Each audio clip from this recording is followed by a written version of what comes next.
Hello, and welcome back to EOC Review. Today we're going over civil rights, which, of course, focuses mostly on African Americans, but we will also be discussing some other cultural movements with some other groups as well. Excuse me. Civil rights is a period that we focus on in the mid-century of the 1900s, but of course it was something that began far prior to that.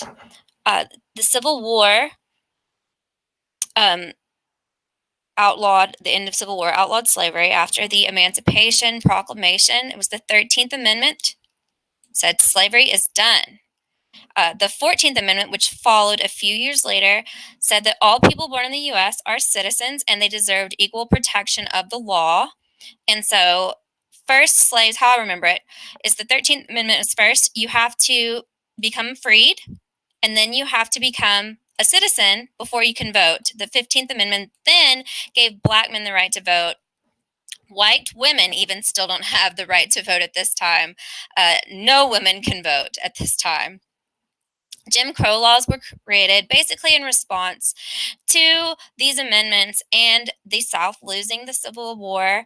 They created the laws to segregate public places under Plessy versus Ferguson, which was the Supreme Court that made separate but equal acceptable, saying that it's okay for there to be separation of blacks and whites as long as the accommodations are equal. But that wasn't the case, of course. Schoolhouses for black children were not as up to par as white schools, and they gave African Americans they gave them the back of the bus because the front of the bus was considered, easier, more accessible. They gave them the worst seats in the theater. Just everything was not equal, just from A to Z. Those are only a few examples. Some early leaders for civil rights and equality was Booker T. Washington. He founded the Tuskegee Institute. He was an academic.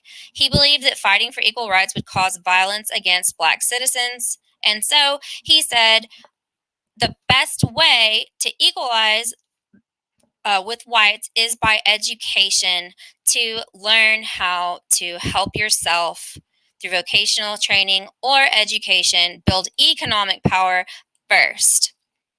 And then W.E. Du Bois, who's the founder of the NAACP, he also advocated for higher education opportunities for blacks and wanted to demand equal rights immediately. There was some strides made for African Americans following the World War II, because after World War II, a lot of African Americans came home to segregation back in the South and I just fought for my country. I just fought for the same liberties and saw, my comrades die, and then I'm back right where I started. I never even did anything for this country. And so some people consider World War II to be the real turning point for the momentum that led up to the civil rights movement, because President Truman desegregated the military. Before World War II, blacks and whites were segregated in the war. Brown versus the Board of Education took place almost a decade later. There was a little girl here in this picture, and she wanted there was a nice school, a white school that was near her home, but of course, because of segregated schools, she was required to go all the way across town to the black school, which I'm sure was not as up to par as the white anyway. And so her parents said, this isn't fair. She should be able to go to the school that's nearest to the house. And the Supreme Court unanimously overturned Plessy versus Ferguson. They said that it's not equal for this little girl to have to go all the way across town to get to school when there was another one right next to her. So that squashed separate but equal in public schools. Brown versus Board of Education, which is pretty easy to remember on the STAR test, in my opinion, because a Board of Education makes you think of school. Next, shortly after the Brown versus Board of Education decision, there was the Montgomery bus boycott, which was started because of Rosa Parks. She was very tired one day after work during the Christmas season. She got on the bus, and a white passenger said that she needed to move to the back. He wanted his seat in the front, and she refused. Well, it was against the law in Montgomery, Alabama, to not, to not sit in your segregated side of the bus. She was arrested for not giving up her seat to that white man, and the federal court stated, after a very, very, very long protest, all of the African Americans in Montgomery refused to ride the buses. There was a bus boycott, and a lot of the Black community was giving all of their money to the buses. A lot of the citizens who had money, there was more whites with cars, and so it really hurt the bus companies financially when all of the Black citizens in Montgomery stopped riding their buses. And so for almost a year, it was a little over a year, the all of the Black community, they walked or carpooled until the federal court announced that buses should be desegregated, that it was a violation of the 14th Amendment for the South to segregate buses. So they were successful, once again, just like the Brown case, in desegregating buses as schools were desegregated. And then in 1957, President Eisenhower and Congress passed legislation that created the Civil Rights Commission and gave federal courts the power to register African American voters who often were blocked from registering to vote because they couldn't read, or because they couldn't pay fees, or because of intimidation by Southern whites. In 1963, Martin Luther King and other civil rights leaders organized a big march in Washington. There it was where the Lincoln Memorial is, and 250,000 people attended. You can see them all in the crowd. They promoted and advocated for nonviolent protesting, and he gave his famous "I Have a Dream" speech. The Civil Rights Act was passed in 1964. After JFK is assassinated, President Johnson helped pass the biggest and most impactful piece of civil rights legislation. It prohibited discrimination based on race, color, religion, or ethnic origin in hotels, restaurants, and all places of employment. So is officially illegal. The federal government says so. For you to go into a public place, or for them to say, we're separating you, you sit over here, or for someone to be discriminated against, we're not going to serve you because you're Black, because you're a woman. All of that is done. And then the Voting Rights Act was passed the following year. As I told you before, there was still a lot of barriers to African Americans getting to vote. Whites in the South particularly knew that if Blacks were going to vote, they were going to vote for people that were going to give them rights and take away a lot of the white superiority and the white power that had predominantly ruled the South for, years and years and years. There were poll taxes. They were charging a fee to vote. And some African Americans, they couldn't pay for it. And literacy test, they're like, well, if you can't read, then you can't vote. The Voting Rights Act, after some big protest demonstration marches across Selma, President Johnson is like, okay, we've got to wrap this up. We've got to round out these rough edges. That there was some holes left by the Civil Rights Act. There was not enough protection for voters in that law, and so he created another one. We got rid of the poll taxes. You don't have to pay to vote in this country. That's crazy talk. And you also don't have to know how to read to vote in this country. If you can't read, somebody is supposed to help you vote. Also, all you have to do is memorize the name of the person that you would want to vote for. I feel like you could do that. Anyway, I digress. There are a couple other Supreme Court cases about minority groups that are not Black, such as Hernandez versus Texas, and also the same time, 1954, the same time period, civil rights era.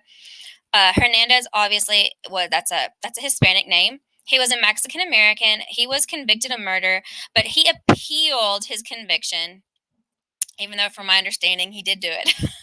He had an all-white jury, and he's like, in America here we have a jury of our peers, people that are like me, and I'm not white, so this is not fair. And the Supreme Court did side with Hernandez. They said, yeah, you're right. The 14th Amendment says that you're supposed to have a jury of your peers, and that includes Mexican Americans. It has to protect, in this country, now we're supposed to protect whites, blacks, and all people that are considered of color or minorities, including Mexican Americans. And so they said that wasn't fair. He needed to have people that looked like him. There's need to be people that looked like him in, because that's what the population of Texas has, and that's what his jury should reflect. Also, this case is interesting to me. Wisconsin versus Yoder.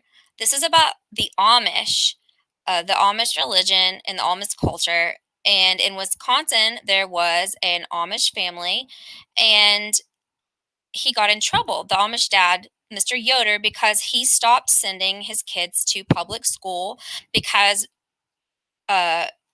according to his religion, the Amish only send their kids to school through, I believe, junior high. And then it's part of their religion that they work at home and become part of the community. And the school said, nope, here in America, your kid needs to go to school. Keep going to school through secondary school. And so he took it all the way to the Supreme Court, and he said that the government was violating his freedom of religion, his First Amendment right. And the Supreme Court ruled with the Amish family, Mr. Yoder. They said that if it is your religion that your child stops attending school at some point, that they don't have to go. Arts and literature. During the Civil Rights Movement, there was the Beat Generation, founded by Allen Ginsberg and Jack Kerouac, who wrote On the Road. They were called the counterculture movement.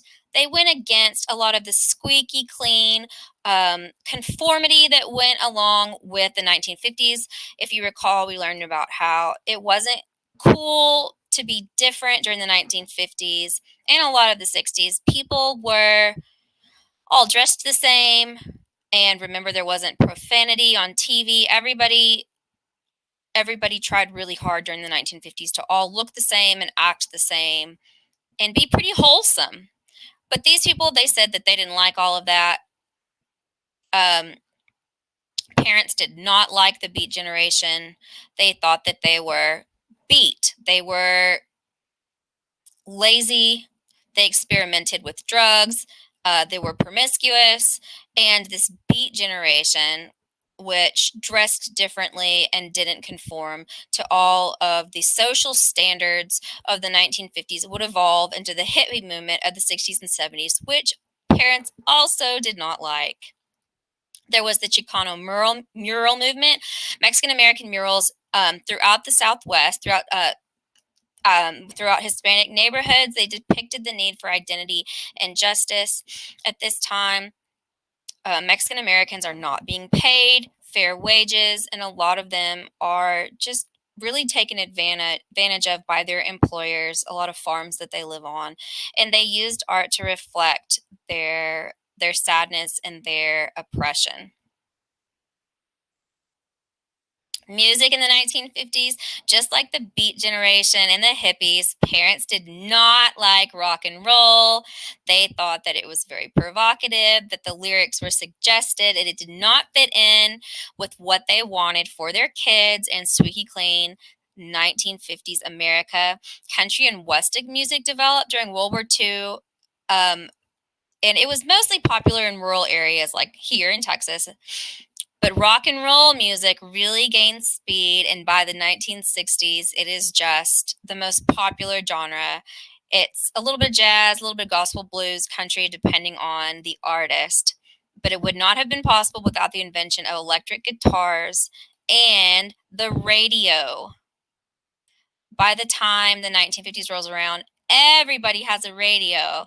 But then they started putting them in cars, and then it really took off because the kids wanted to listen to the rock and roll in the cars. Okie dokie, thank you for joining me for Civil Rights Review. See you next time.